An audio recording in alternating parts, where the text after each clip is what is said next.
رب قربنا وباركنا لنعمل صالحا في يدي رسالة التغيير. Bismillah, walhamdulillah, wassalatu wassalamu ala rasulillah Sayyidina Muhammadin wa ala alihi wa sahbihi wa mawalah Wala hawla wa la quwata illa billah. Para pemirsa, suara Sakinah yang dirahmati oleh Allah Subhanahu wa Ta'ala dimanapun Anda berada, kembali lagi berjumpa dengan saya, Setiari Nurhuda, dalam bedah buletin kafah kali ini. Sebelumnya, terlebih dahulu kami haturkan sapaan terbaik kepada para pemirsa sekalian. Assalamualaikum warahmatullahi wabarakatuh. Waalaikumsalam warahmatullahi wabarakatuh.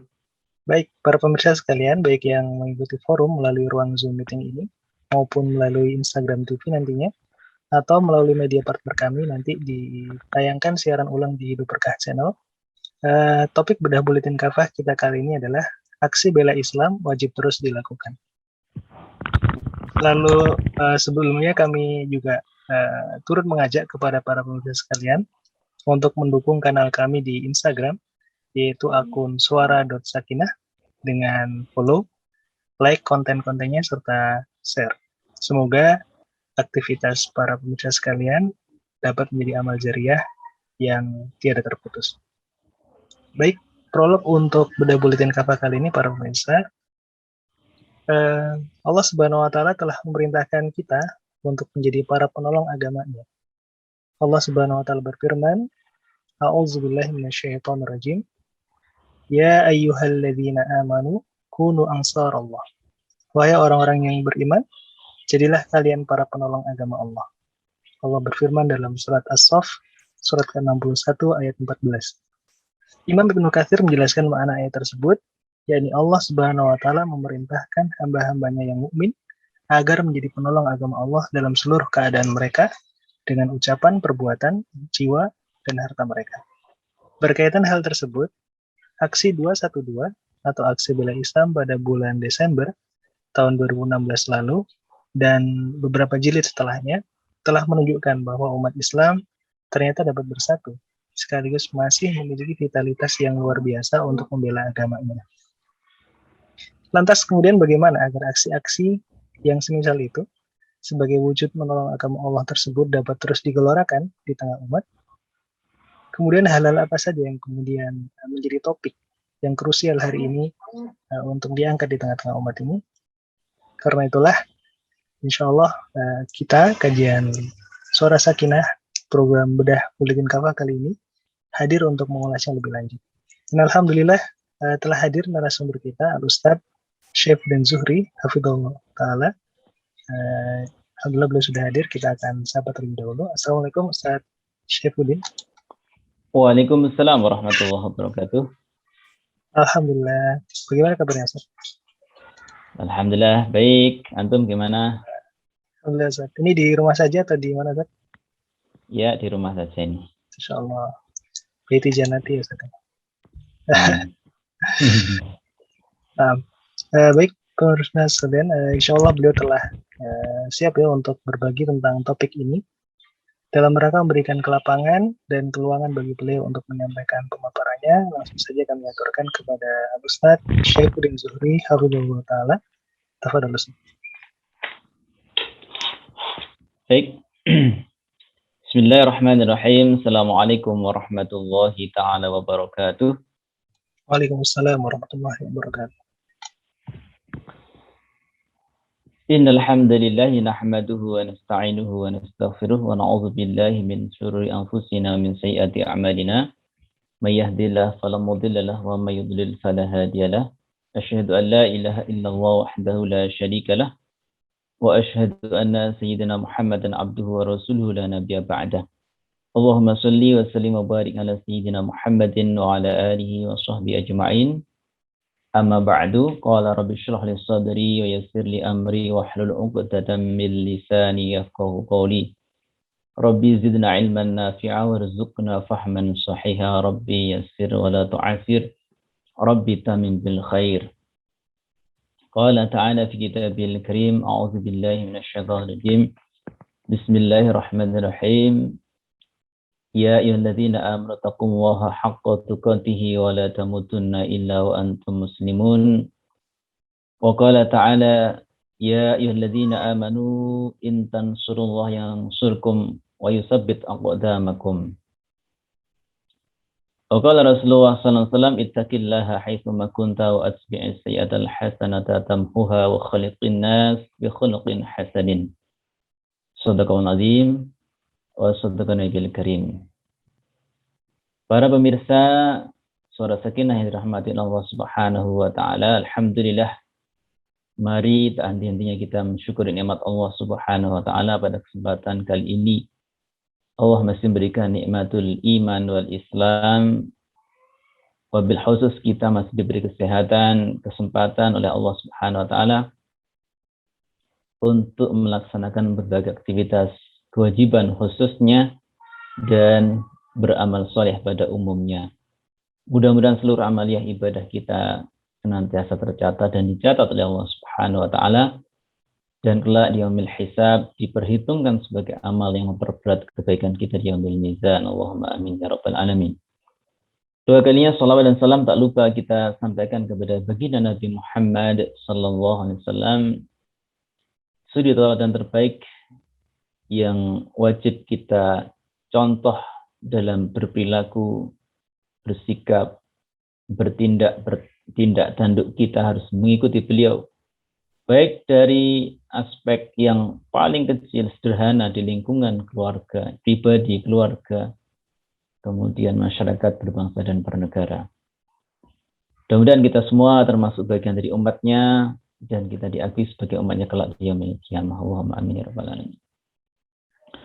Saudaraku semuanya yang dirahmati Allah Subhanahu wa taala, sebagaimana yang telah kita ketahui, sebagaimana tadi moderator sampaikan, pada tahun 2016, tepatnya 2 Desember, ya, pada saat itu ada terjadi peristiwa yang cukup fenomenal yang kemudian disebut dengan aksi 212, atau kemudian disebut dengan juga aksi bela Islam, yang dipicu dari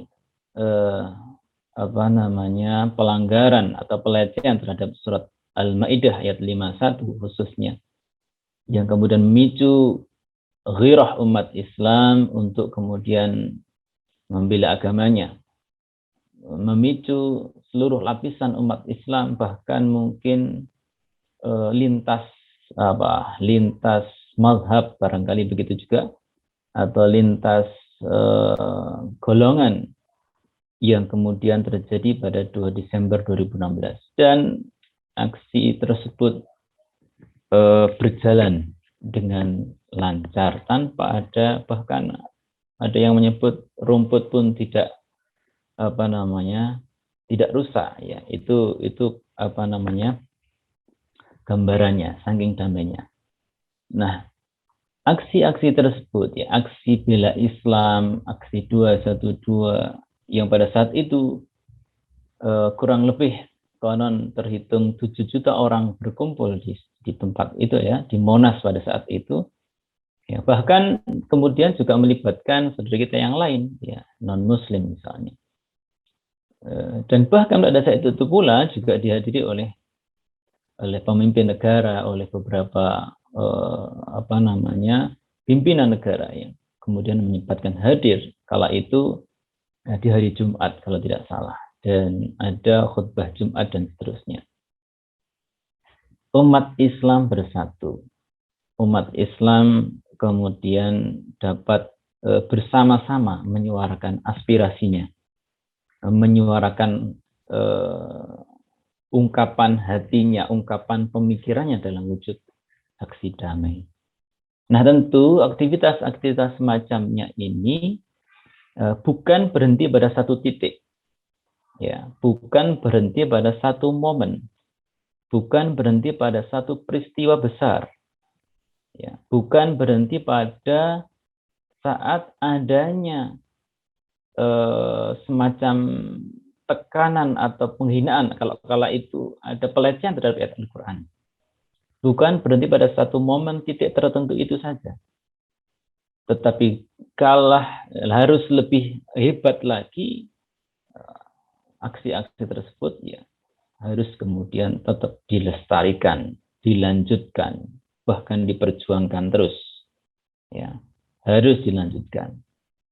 Tidak boleh kemudian berhenti pada satu titik, harus tetap dilanjutkan, bahkan geloranya, ya gelora semangatnya mesti terus kemudian dijaga, ya tidak kemudian hanya dibatasi pada saat berkumpulnya itu saja, ya harus dilakukan secara kontinu, berkelanjutan, ya sebagaimana kemudian kita pahami dan kemudian kita rasakan, bahkan ya orang-orang kafir dan para kaki tangannya, orang-orang kafir dan para pengikut kafir, para pengikut pembenci Islam, mereka juga siang malam, bahkan detik demi detik, itu juga memikirkan bagaimana kemudian dia menghadang Islam.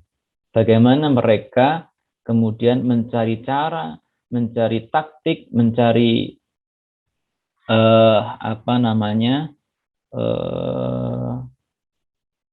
strategi-strategi untuk kemudian melakukan permusuhan, melakukan penghadangan terhadap aksi-aksi seperti yang disebutkan di atas, atau aksi-aksi khususnya kepada umat Islam. Ya, tentu dengan berbagai cara mereka lakukan, baik dengan tangan mereka sendiri atau melalui kaki tangan mereka. Ya, kaki tangan mereka. Ini yang kita rasakan, yang bahkan kemudian kita bisa lihat, kadang kasat mata juga kelihatan mereka menggunakan kaki tangan. Jadi kalau orang kafir secara langsung itu rasanya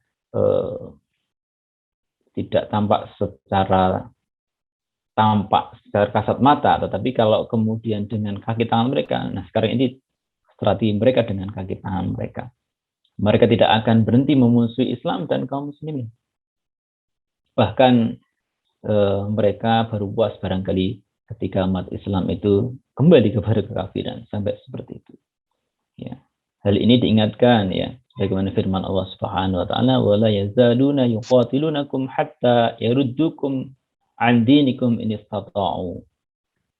Allah berfirman di dalam surah Al-Baqarah ayat 217, mereka orang kafir akan terus-menerus memerangi kalian hingga mereka berhasil mengembalikan kalian dari agama kalian jika saja mereka mampu. Nah, ini orang-orang kafir. Jadi upaya-upaya orang kafir pun juga sedemikian rupa. Ya, oleh karena itu, ya, pembelaan kepada Allah, pembelaan kepada Islam, pembelaan kepada Rasulullah Muhammad, bahkan kepada Al-Quran, ini harus kemudian juga kita pikirkan untuk diteruskan secara kontinu, secara terus-menerus. Bukan berhenti pada satu titik tertentu tadi itu. Nah, saudara yang dirahmati Allah Subhanahu wa taala, memang benar bahwa Islam ini adalah mulia. Ya, kemuliaan Islam pun tak akan berkurang hanya karena kemudian dinistakan. Ya. Hanya kemudian kaum kafirin memusuhi umat Islam. Ya. Kemuliaannya akan tetap. Ya. Kemuliaan akan kemudian tinggi. Al-Islamu ya'lu wa la yu'la. Islam itu tidak ada. Islam itu tinggi dan tidak ada yang lebih tinggi daripada Islam. Tentu ini secara akidah, secara keyakinan.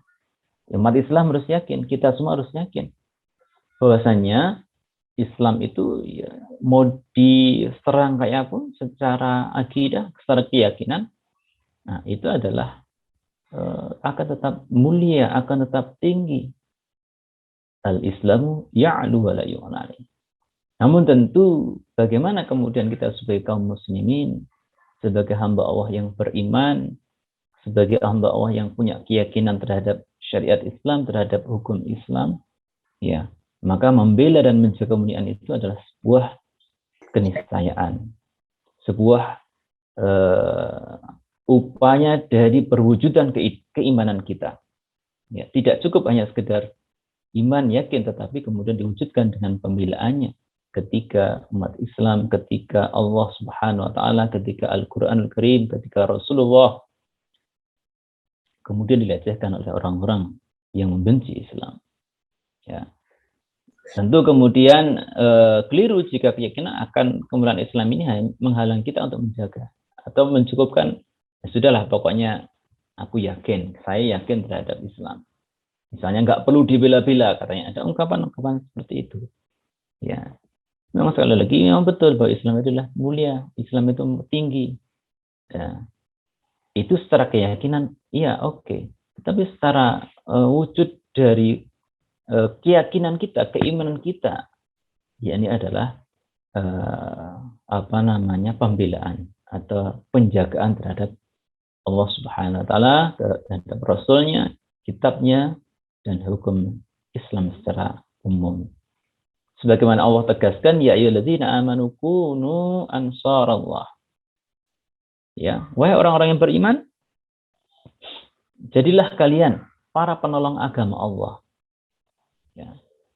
Dalam tafsirnya Ibnu Katsir menjelaskan ayat tersebut, Allah Subhanahu wa taala memerintahkan hamba-hambanya yang beriman agar kemudian menjadi penolong agama Allah dalam seluruh keadaan mereka, baik dengan ucapan, dengan perbuatan ataupun dengan yang lainnya. Ya. Nah, perintah menjadi penolong agama Allah tersebut ya di dalam penjelasan yang lain makna tolonglah Allah ya. Ya. Tolonglah Allah ya, agamanya, tolonglah agama Allah dan tolonglah Muhammad. Inilah yang diperintahkan di dalam surah As-Saff ayat 4 tadi. Di dalam tafsir ya Imam As-Samarqandi misalnya. Kemudian Imam Al-Nawawi juga ya Al-Nawawi Al-Bantani misalnya juga di dalam tafsirnya menyampaikan bahwa jadilah penolong agama Allah. Ya, bermakna jadilah penolong agamanya, yakni Islam itu sendiri. Kemudian juga di dalam tafsir Ar-Razi, di dalam menurut Imam Fakhrul Razin Ar-Razi, di dalam kitab Mafatih Al-Ghaib, ya, jadilah penolong agama Allah itu merupakan perintah untuk melanggengkan pertolongan dan teguh di atasnya, di atas agama Allah Subhanahu wa taala. Ya. Allah Subhanahu wa taala juga memerintahkan kaum mukmin untuk membela Rasulullah. Di samping membela Allah, juga kemudian membela Rasulullah sallallahu alaihi wasallam.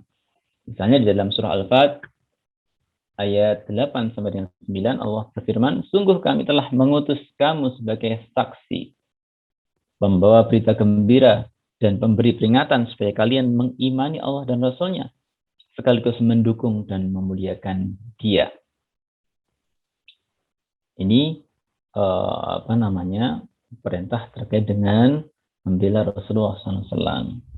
Apalagi kemudian membela dan menolong agama Allah ini adalah wasilah agar kita kemudian mendapatkan pertolongannya. Sebagaimana firman-Nya, ya ayyuhalladzina amanu in tansurullah yansurkum wa yutsabbit aqdamakum. Hai orang-orang yang beriman, jika kalian menolong agama Allah, niscaya Dia Allah akan menolong kalian dan mengokohkan kedudukan kalian. Surah Muhammad ayat 7. Nah, ini beberapa tafsir yang menunjukkan terkait dengan bagaimana senantiasa menolong agama Allah, bahkan kemudian memperjuangkannya, ya, memperjuangkan agama Allah, memperjuangkan syariahnya, ya, bahkan kemudian juga membantu para pejuang yang memperjuangkan agamanya. Ini termasuk intan surah tadi. Intan surah, jika kalian menolong agama Allah, ya, menolong agamanya, memperjuangkannya, ya, memperjuangkan tegaknya syariat Allah, ya, membantu para pejuang yang memperjuangkan agama Allah, maka ini kategorinya termasuk intan surah tadi itu. Nah, dengan demikian tentu berdasarkan nas yang disebutkan tadi, ya, kita ini wajib terus secara kontinu, secara terus-menerus ya, menolong agama Allah, Al-Quran Karim, Rasulnya Al-Quran Karim, ya, kita diwajibkan untuk menolong agamanya. Ya, hanya dengan membela agama Allah, bela Al-Quran Karim, Rasulullah, yang memperjuangkan syariahnya dan membantu para pejuangnya untuk memperjuangkannya, maka insya Allah Allah akan kemudian menolong kita, ya, sebagaimana surah Muhammad ayat 7 tadi. In tansurullah yansurkum wa yutsabbit aqdamakum. Saudaraku yang dirahmati Allah Subhanahu wa taala, suara pemirsa, suara sakinah yang dimuliakan oleh Allah Subhanahu wa taala. Nah, itulah maka pembelaan kita kepada Allah, kepada Rasulullah, kepada Al-Quran Karim, ya, tentu harus kita upayakan. Kemudian tak kalah pentingnya, kita juga melihat aksi 212 itu dari aspek bahwa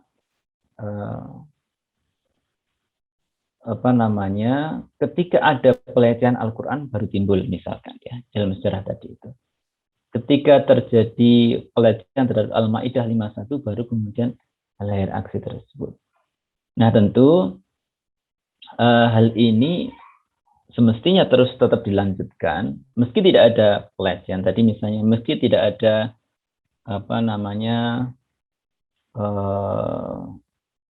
penghinaan terhadap Islam dan syariahnya misalnya, maka tetap kita harus berupaya, ya, untuk kemudian menolong agama Allah, ya, menolong syariat Allah Subhanahu wa taala. Kemudian juga dalam konteks yang lain, kita harus juga menggenapkan pembelaan kita, ya. Tidak cukup hanya kemudian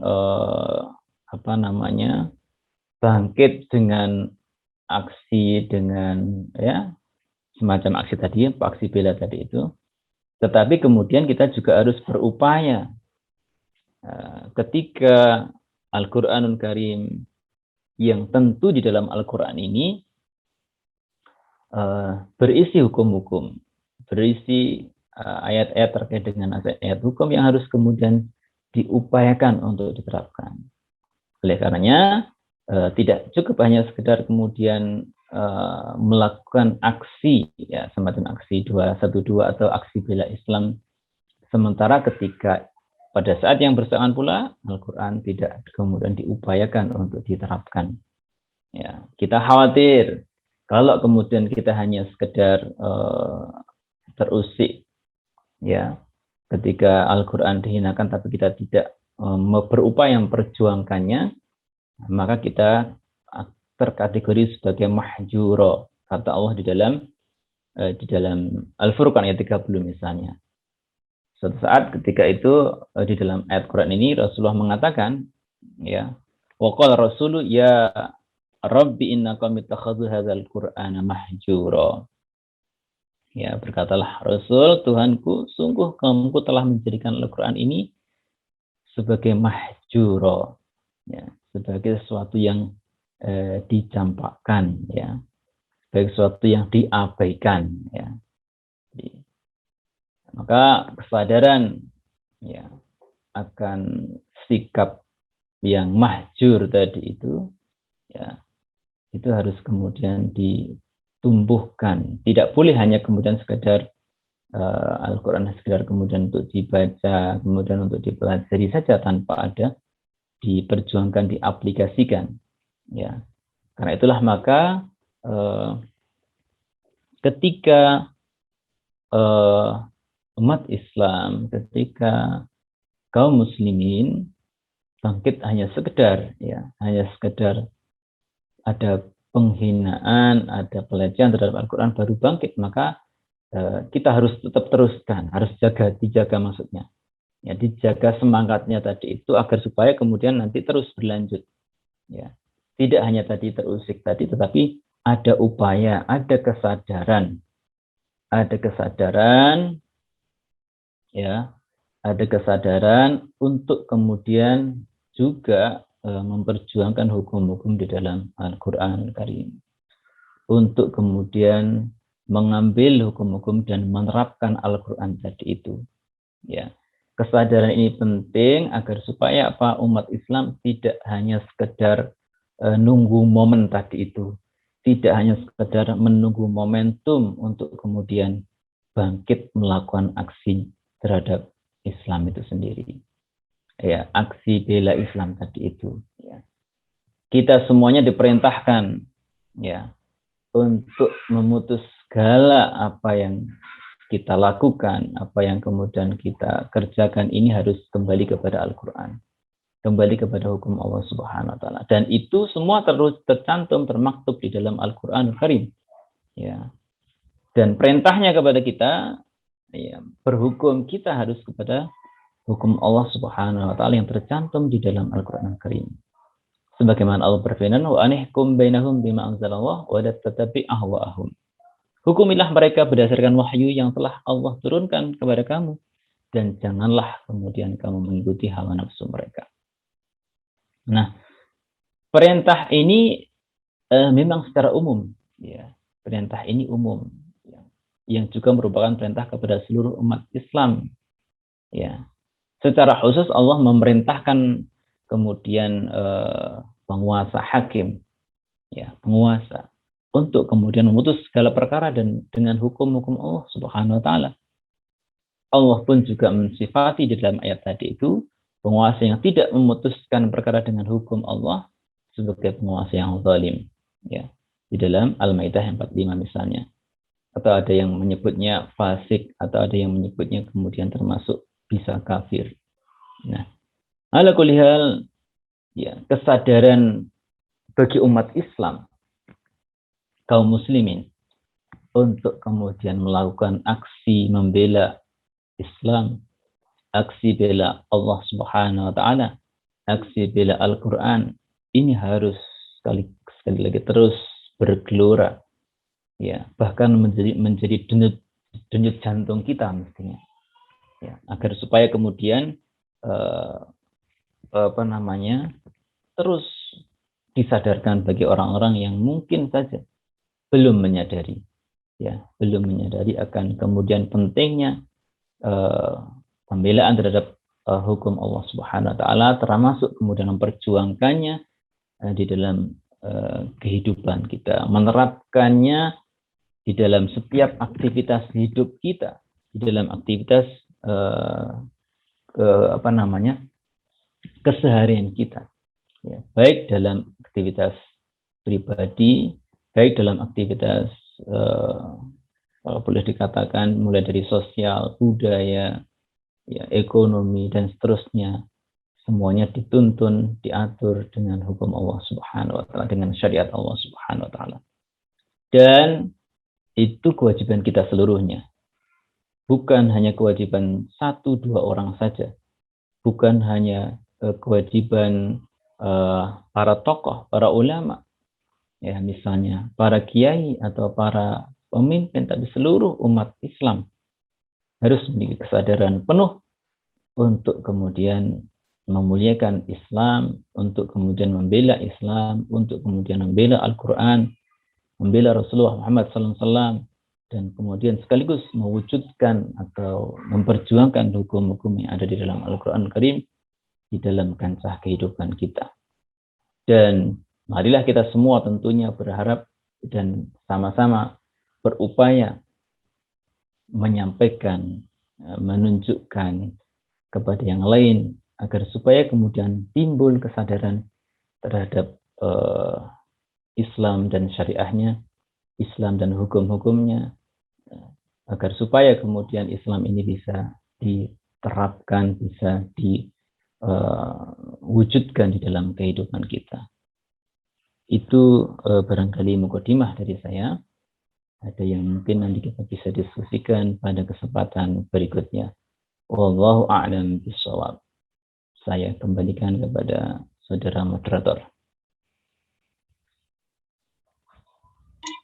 Ya, jazakallahu khairan katsiran. Kami haturkan kepada Al-Ustaz Syaibuddin Zuhri Habibullah Ta'ala atas pemaparan awalnya dari materi Bedah Buletin Kafah di sore hari ini.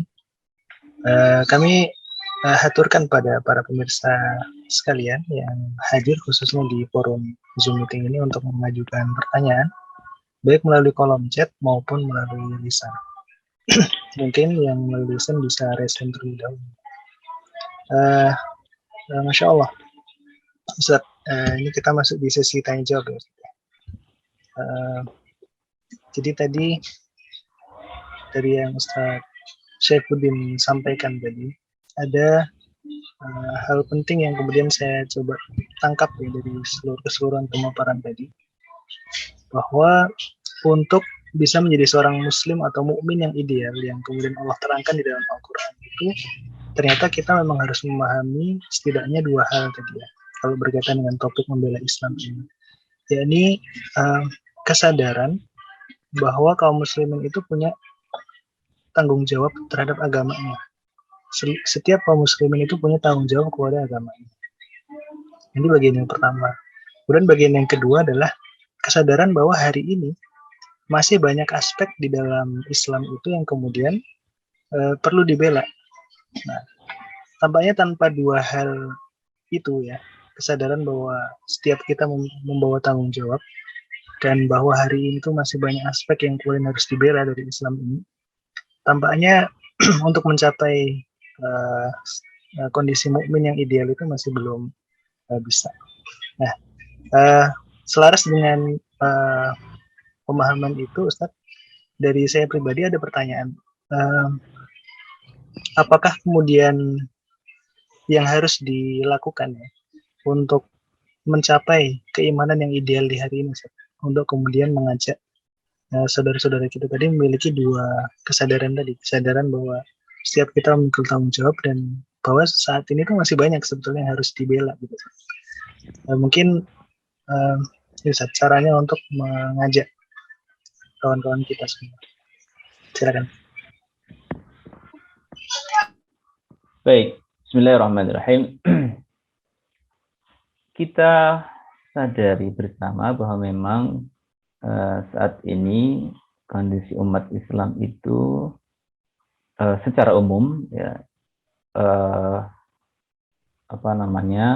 hidup dalam dunia sekuler ya, dalam dunia sekuler, hidup di dalam sistem pemerintahan yang sekuler ya, agama dianggap cukup hanya sekedar ritualitas ya, agama cukup hanya sekedar mengisi ruang-ruang tempat ibadah saja ya.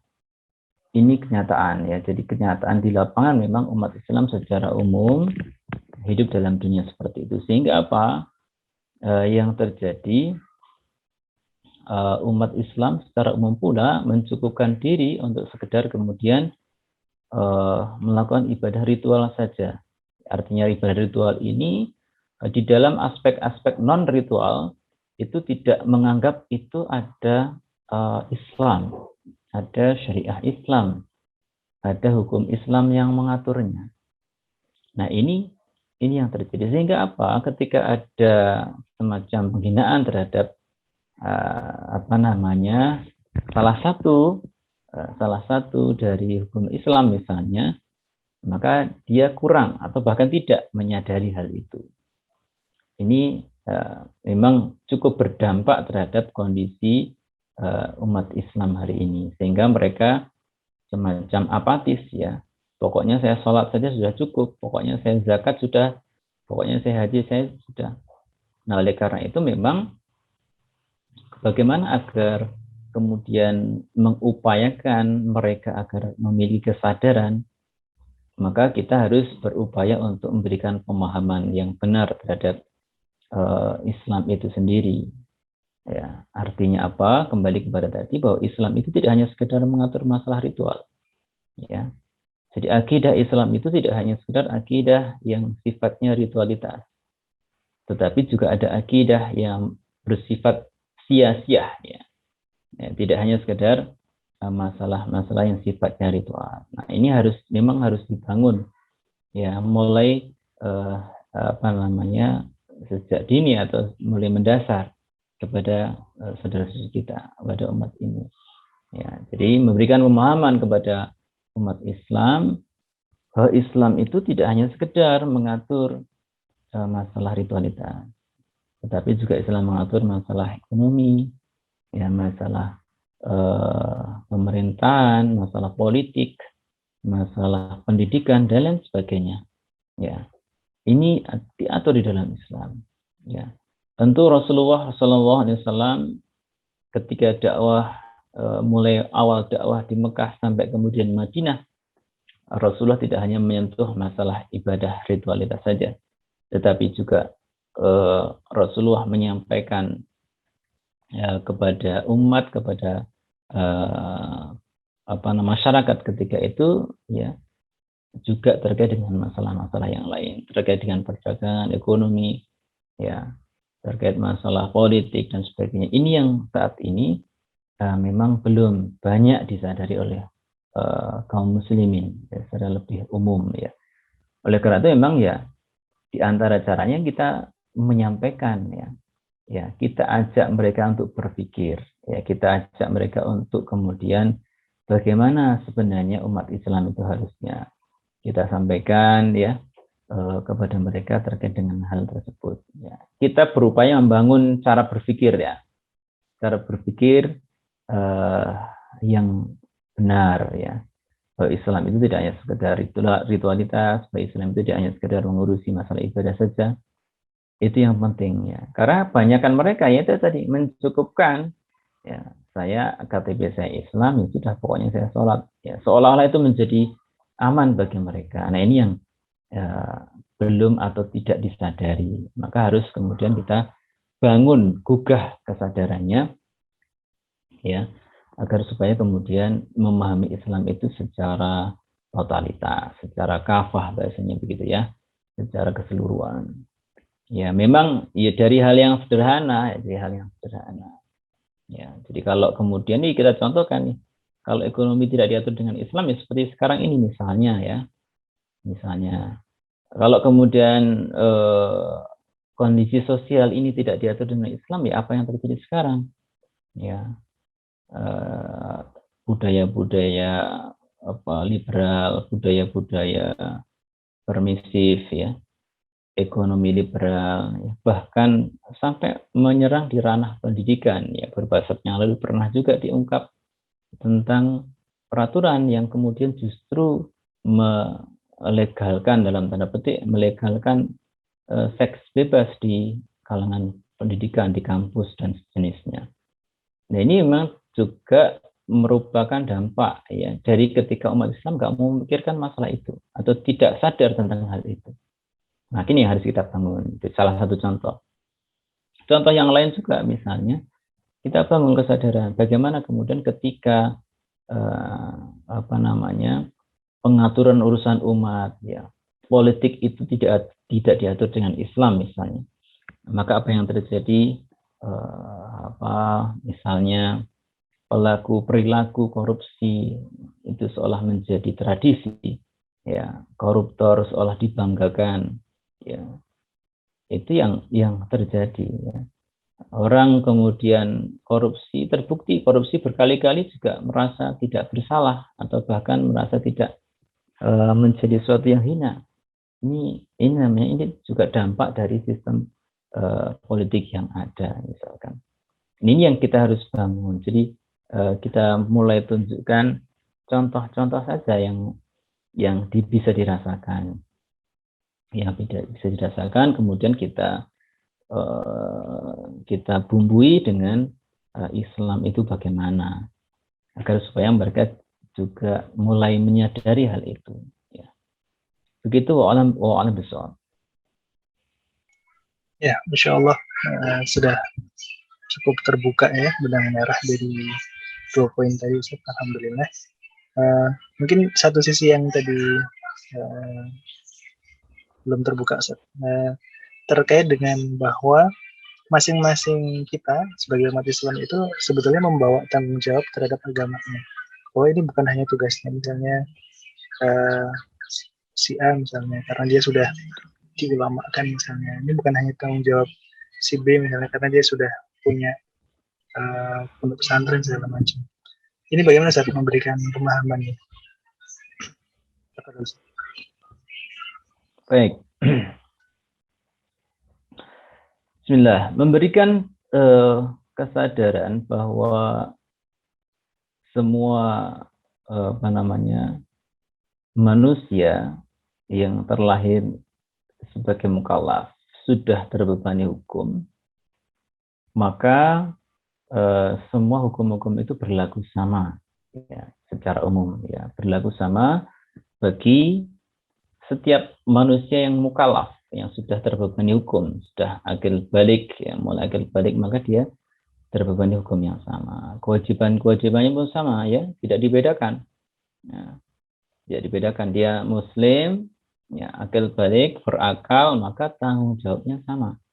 Ya, kenapa? Karena seruan-seruan yang sifatnya umum itu juga diserukan kepada semuanya. Jadi bukan hanya khusus, ya, bukan hanya khusus. Misalnya ya ayyuhalladzina amanu udkhulu fis silmi kaffah wa la tattabi'u khutuwatis syaitan innahu lakum aduwwun mubin. Seruannya adalah kepada yang beriman, ya ayyuhalladzina amanu, wahai orang-orang yang beriman, siapapun dia yang beriman, mengaku diri sebagai orang beriman, mengakui sebagai Allah Subhanahu wa taala sebagai Al-Khaliq, Allah Subhanahu wa taala sebagai Tuhan seluruh sekalian alam, Rasulullah Muhammad sebagai utusan Allah, maka tanggung jawabnya sama. Ya. Pendek kata, ketika status agamanya sama, ya Muslim misalnya, maka beban dan tanggung jawabnya di pundak mereka secara umum adalah sama. Dia punya tanggung jawab untuk thalabul ilm, untuk mengkaji ilmu, punya tanggung jawab untuk kemudian mempelajari Islam, punya tanggung jawab untuk kemudian mengemban Islam, itu punya tanggung jawab. Ya, tidak bisa kemudian beralasan saya belum tahu Pak, saya belum tahu ini, saya belum belajar banyak, misalkan. Itu sebenarnya tidak bisa dijadikan argumentasi untuk kemudian menghindar bahwa dia tidak punya tanggung jawab, tidak. Ya, karena beban hukum secara fikih, kalau dia sudah mukallaf, dia sudah akil balik, berakal, maka tanggung jawabnya sama, ya, tanggung jawabnya sama. Ingat pesan Rasulullah yang mungkin badan kita bisa ingat, balighuni walau ayah, sampaikan meski satu ayat, misalnya. Nah, ini juga bukan berarti kemudian tanggung jawab itu bagi orang yang katakanlah ulama begitu ya, berilmu saja, tapi seluruh kaum muslimin. Ya, kalau yang belum berilmu tanggung jawabnya tambah double, dia wajib menuntut ilmu, ya, cari sangu ilmunya istilahnya, cari bekal ilmunya, sekaligus kemudian dia menyampaikan, mengajak kepada yang lain. Kalau mungkin yang sudah berilmu tinggal menyampaikan, mengajak. Belajar juga tetap, karena belajar itu, talabul ilmu itu kan minal lahdi ilal lahdi, mulai dari kecil boyan sampai meninggal. Mengkaji Islam, mengkaji ilmu itu ya sampai mati gitu. Ya. Makanya kemudian tadi itu membela Islam pun juga seterusnya gitu. Karena tuntutan itu tidak berlaku hanya pada momen, pada titik tertentu saja, termasuk tadi itu. Ya, mengkaji Islam, siapapun statusnya dia sebagai seorang muslim ya sama. Ya, meski kalau kita lihat dari aspek ulama atau bukan, maka ulama juga justru memiliki tanggung jawab yang lebih besar. Ya, menjadi tanggung jawab yang lebih besar dibandingkan orang biasa. Kalau orang biasa dia punya dua tanggung jawab tadi, dia harus mengkaji ilmu juga menjadi kewajiban bagi dia, sekaligus kemudian juga menyampaikan juga dakwah bahasanya itu. Ya, jadi dakwah itu bukan hanya kewajiban para ulama, para kiai saja, tapi seluruhnya. Ini yang harus kemudian dipahami. Karena seruannya juga sama. Ya, seruannya sama. Ya, kemudian ayatnya sama. Jadi tidak mengkhususkan. Jadi Al-Quran itu bukan khusus untuk orang yang ulama saja gitu. Al-Quran itu milik umat Islam. Umat Islam itu siapapun dia. Ya. Al-Quran itu milik kita semua. Ya. Agar supaya kemudian kita membaca, mempelajari, mentadabburi, memperjuangkannya sekaligus. Ini yang harus kita pahami. Ya. Jadi Al-Quran kita Din, agama kita ini adalah agama kita semua. Ya, harus kemudian kita upayakan untuk kemudian kita juga perjuangkan untuk kemudian kita terapkan. Kalau belum paham gimana ya mencari tahu. Ya, dia harus mencari tahu. Ya, dia harus menjemput hidayah istilahnya. Dia harus berupaya mengkaji.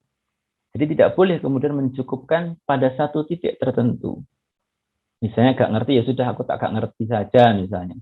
Bukan begitu. Tapi kalau tidak tahu ya harus mencari tahu, mencari ilmunya, mengkaji ilmu.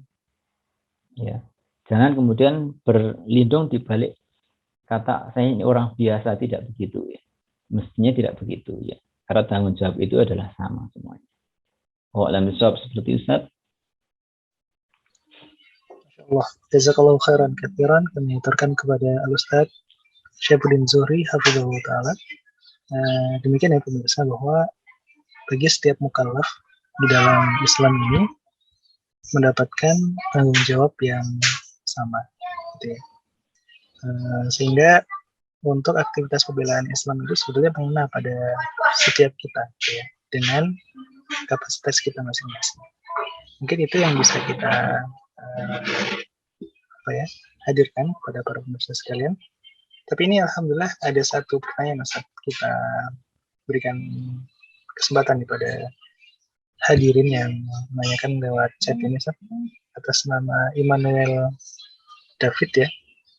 Ini pertanyaannya, saya izin bacakan dulu. Ustaz, apa yang kita lakukan kalau kita disakiti orang kafir? Apa cukup bersabar saja? Monggo Ustaz. Ya. Baik. Bagaimana sikap kita kalau kemudian kita disakiti ya? Sakit ini bisa ditafsirkan ada dua. Disakiti secara fisik bisa, atau disakiti secara non fisik gitu ya.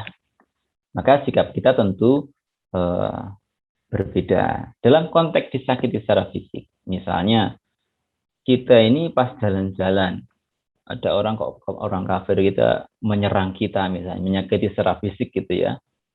Maka dalam aspek pembelaan diri maka itu wajib gitu. Jadi misalnya si fulan gitu jalan-jalan di kampung kok berpapasan dengan orang kafir misalnya, kemudian disakiti, diserang gitu ya, diserang secara fisik gitu, maka kita harus pembelaan diri. Membela diri itu kalau kemudian dipukul ya ditangkis gitu, kira-kira begitu ya. Agar supaya kita aman dari gangguan mereka gitu secara fisik. Itu yang pertama. Bukan berarti kemudian terus bersabar, disakiti diam saja gitu ya, diserang, dipukuli diam saja, itu bukan seperti itu sikapnya.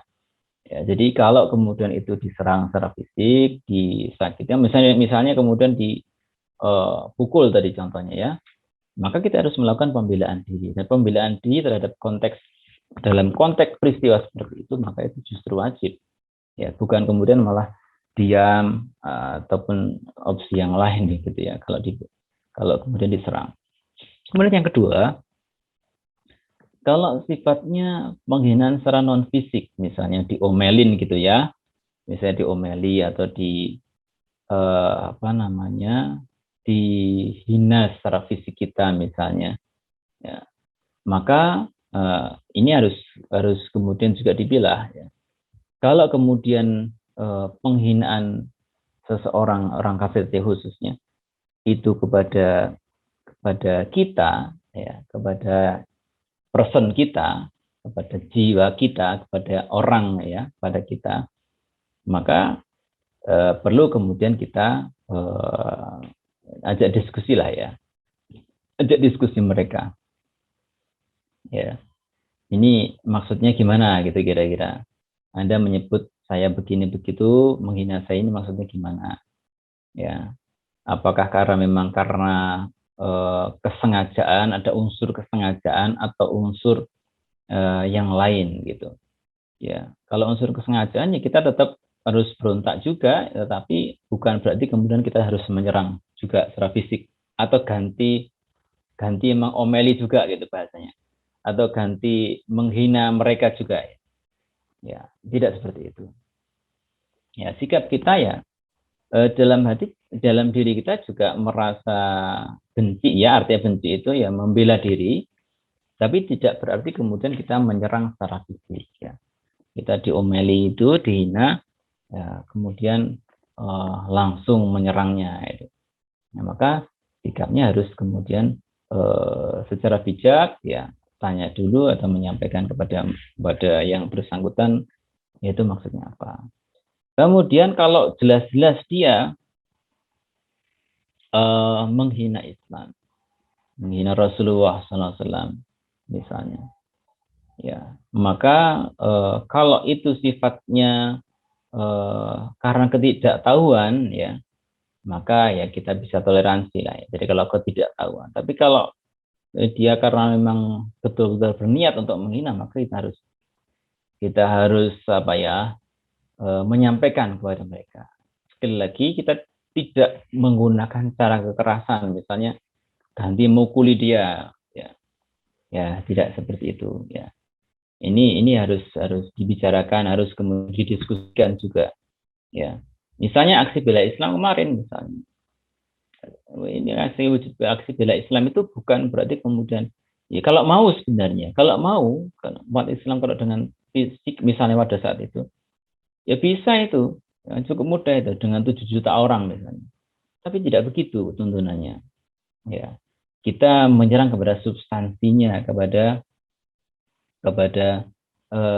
pemangku kebijakannya, penuntutannya. Ya, orang yang menghina itu harus bagaimana dan seterusnya. Kalau dia memang sengaja, hukumannya jelas, ya, hukumannya jelas. Ya, ya seperti yang di tuntutan tersebut itu.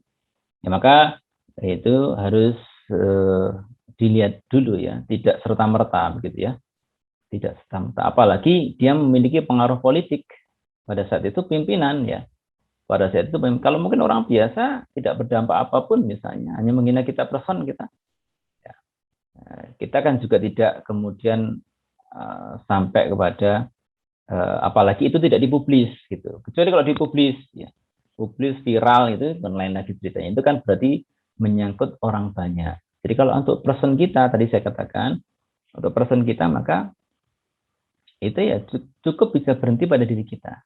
Tapi kalau itu kemudian menyangkut banyak orang, ya seperti kemarin pemimpin itu, ya pemimpin pada saat itu, ya si Ahok itu yang kemudian menghina Al-Maidah 51, maka itu kan konteksnya adalah konteks pemimpin satu. Yang kedua, dipublikasi. Ya, dipublikasi atau viral ketika itu. Ya. Nah, sekarang itu apapun yang viral itu kan bisa jadi masalah. Tapi kalau itu hanya berhenti pada masalah privat, ya saya kira tidak sampai seperti itu. Kalau si fulan itu dihina secara fisik atau bahkan kemudian agama tadi dihina, ya kita datangi saja, mau apa gitu. Itu kalau tidak dipublis, kalau tidak kemudian diviralkan bahasa sekarang itu. Tapi kalau di viral ini kan menyangkut banyak orang. Berarti yang tersinggung, tersakiti jadi banyak orang, kaum muslimin secara keseluruhan. Tapi kalau kita sendiri, kita ini misalnya saya ini, person, satu orang. Nah, maka itu ya diselesaikan secara damai saja di meja saja gitu. Itu kalau seandainya itu tidak viral. Tapi kalau itu sudah dikonsumsi publik, ya ini kan sebenarnya di situ letak krusialnya. Kalau dikonsumsi publik, maka menyangkut seluruh orang. Ya, berarti kaum muslimin secara keseluruhan. Sikapnya gimana? Harus menunjukkan sikap pembelaan. Ya, seperti aksi bela Islam tersebut, ya seperti yang kita lakukan tadi. Bukan juga kemudian diam. Ya, kalau diam, ya tidak akan mungkin ada aksi bela Islam 1, 2, 3 dan seterusnya tadi. Ya, maka umat Islam harus menyadari hal itu. Ya, harus bersikap secara bijak dan tepat gitu. Jangan tidak kemudian bersikap secara ceroboh, ya, secara ceroboh dan bahkan justru berimplikasi negatif kepada umat Islam.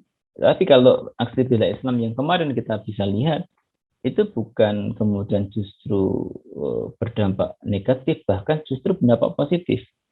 Dari aspek dampak, umat Islam menjadi bersatu, tanpa sekat mazhab, bahkan tanpa sekat organisasi, bahkan begitu. Ya, ini yang terjadi. Ya. Kembali kepada pertanyaan tadi, sekali lagi ya, perlu dilihat kalau itu person, menyangkut person orang tertentu saja, maka ya harus didiskusikan, ya bahasanya itu dijelaskan itu mau apa gitu. Tapi kalau menyerang fisik ya dipertahankan kita. Tapi kalau kemudian itu sudah viral, sudah terpublis secara luas, maka harus dibela atau kemudian di counter lah ya. Harus kemudian dijelaskan secara publik juga ya.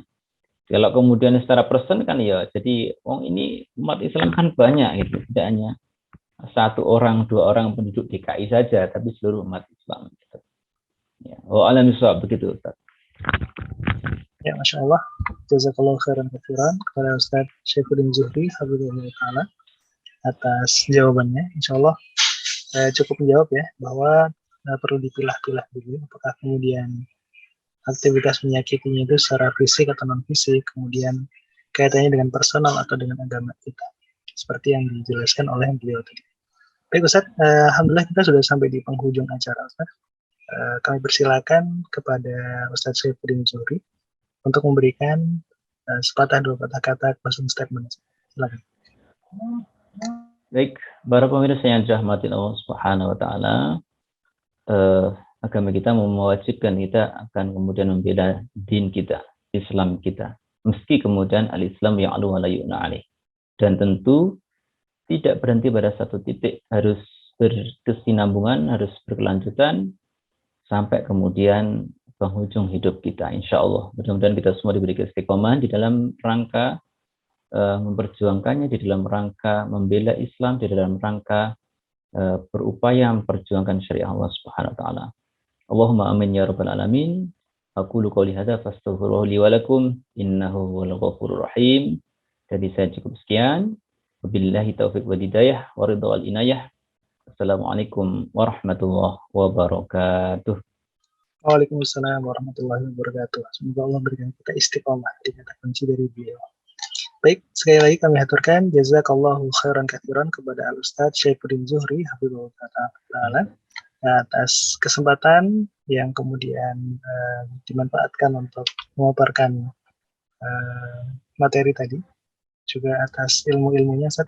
Kami haturkan jazakallahu khairan katsiran. Semoga Ustaz bisa terus berdakwah di tengah-tengah umat, memberikan pencerahan dan mendapatkan ganjaran yang terbaik dari Allah Subhanahu wa taala. Demikian para pemirsa sekalian, agenda bedah buletin kafah kita di sore hari ini. Saya dari Nur Huda pamit undur diri. Mohon maaf kalau ada keterbatasan dan kekurangan dari sajian kami. Ingat untuk terus mendukung kanal kami di Instagram suara.sakinah. Dan insya Allah ini akan ditayangkan ulang oleh media partner kami di Hidup Berkah Channel. Terima kasih. Kajian-kajian berikutnya akan kami informasikan secara berkala. Kita tutup bersama dengan hamdalah. Alhamdulillahirrahmanirrahim. Astagfirullah. Dan al-kafaratul majlis. Subhanallah wa bihamdika asyhadu an la ilaha illa anta astaghfiruka wa atubu ilaik. Syukran alaikum wa lakum. Sampai berjumpa kembali. Assalamualaikum warahmatullahi wabarakatuh. Ya Rabb qarribna wa barikna lina'mal salihan في يدي رسالة التغيير